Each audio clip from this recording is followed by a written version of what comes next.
Hi, Mr. Weaver. This is Tyler Barron. This is my first time doing one of those screencasts, so bear with me if we have some technical issues. Um, I wanted to start off the weekly summary with one of the discussions we had being what math we used as engineers in the real world. And I wanted to point out this YouTube video I found by this guy, Zach Starr, who makes quite a few different STEM related YouTube videos that I enjoy. He did this video about the math I used for his first year as a full-time engineer. I found it super interesting. It wasn't exactly what I talked about in my discussion, being that I spoke more about aerospace engineers specifically. However, a lot of what he spoke about did relate, including this here antenna testing. He goes on a little bit about electrical circuits with that, and so that related a bit to what I was talking about, as well as he had some uh, functions and whatnot somewhere in here. Anyways, next I would like to talk about your sheet of. Gotta get it to load here real quick. About what you wrote. As I said in my discussion, I had a awesome conversation about a week ago nearly, so it was pretty coincidental to see this same exact comment come up. But science is based on facts and proof, um, and how you basically said no scientific conjecture, hypothesis, law, or theory can ever be proved. It can ever be proved. It can only be disproved. And I've always thought that. I've never been able to word it quite like that, and I do like how that's worded. But I spent quite a bit of time thinking about that, and that I mean that's exactly how it works. We're always advancing as a society, and we never know the full extent of something, and so it's never really possible to know if we're fully right because we can always learn something new that proves we're actually wrong. Um, so I found that super interesting. I also really liked your explanation here as uh, the law of gravity doesn't explain why. The theories are what explains why. I hadn't really ever thought of it that way, and that was really interesting and um, made it much easier for me to differentiate between the two in my head. So learning that was pretty cool. Let's see what else.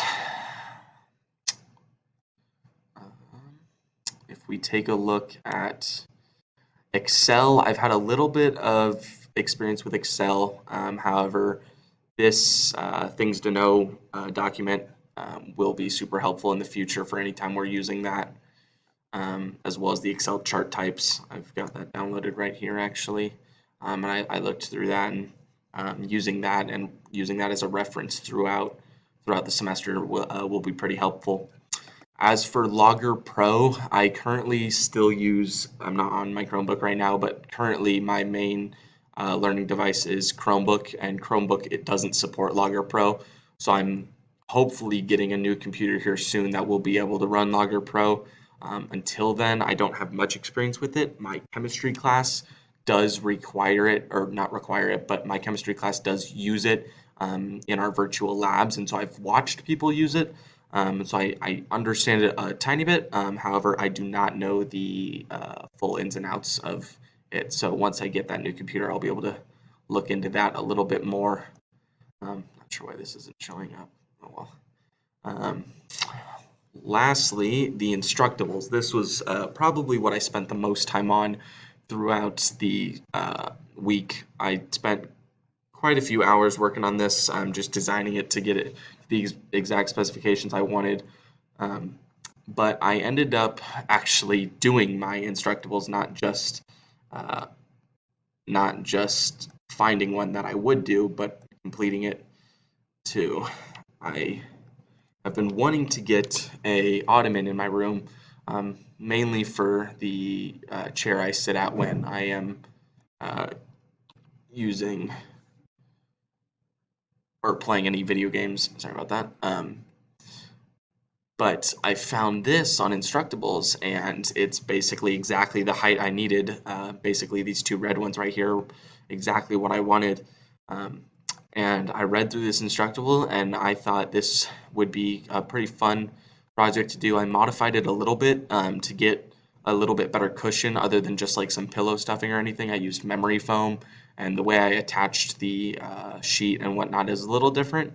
However, it turned out almost exactly the same, and I really enjoyed how it looked. I attached one of the photos here in my discussion post. I'm going to open it here real quick to show it if it loads. Come on. But I there we go, I got it to load. Alright, sorry about that. I had to cut off for a second to get it to load and then continue it back. So basically, this is the finished product. You can see here this top piece is removable. It's some memory foam, and that black part is a bed sheet that's wrapped around and stapled to the bottom of the piece of wood that the memory foam is sitting on.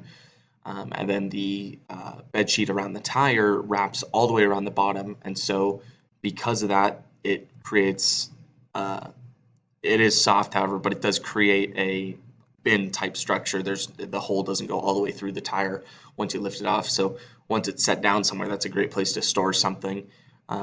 Little bit of storage for I use it for my video game stuff. However, it could be used for anything I need in my room. So anyone who is looking for an ottoman, I really suggest that project, because that was quite a bit of fun to do, and fairly easy too, as long as you were able to have the tools to cut that piece of wood. That was the obviously most tool requiring part.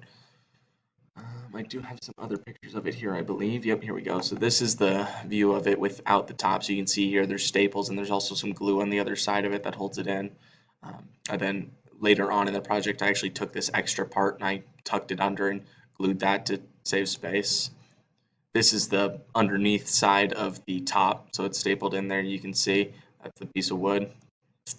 That's the picture we saw before, and that was me just fitting the piece of wood to the right diameter. So you see I made the diameter or radius, either one, a little bit bigger than that of the tire. That way it wouldn't fall in, but it wouldn't be too up here, like over the edge. So it ended up fitting snug perfectly right on where the inner ring of the tire is. So that worked out perfect. I think that's pretty much it for this week. I had quite a bit of stuff to do in other classes as well, so it was a pretty packed week, but I loved all the stuff I was able to get done with that, especially that Instructables project. That was quite a bit of fun. So I think that's it. I'll leave it there. I would say I probably worked for a total of 15-ish hours probably in this class this week, give or take. Wasn't timing myself exactly, but it was around that time, especially with watching a lot of the YouTube videos and again with that Instructables and whatnot, so probably around 15 hours. But I think that is probably it. Let me go to this weekly summary real quick to make sure there wasn't anything I missed. What I learned, I mentioned learning about the laws and theories. I also learned, I did learn a bit about what I still need to learn in my math classes and what math classes I need to take in order to achieve what I want to achieve in engineering. I learned a bit about Excel and Logger Pro, even though I wasn't able to exactly use Logger Pro or download it quite yet. I still did learn a bit about it. And then connections between what I learned and what I already know. That main one being from your document that you gave us, being that facts can only be disproved, not proved. That was the biggest connection I made. I mean, that was something I'd always kind of believed, and it was kind of not a philosophy of mine, but something I kind of lived by, that we never really know the full truth, and we can always grow and learn more. So that was cool. Anyways, that was it. Thanks for listening. I'll talk to you next week. Thanks. Bye.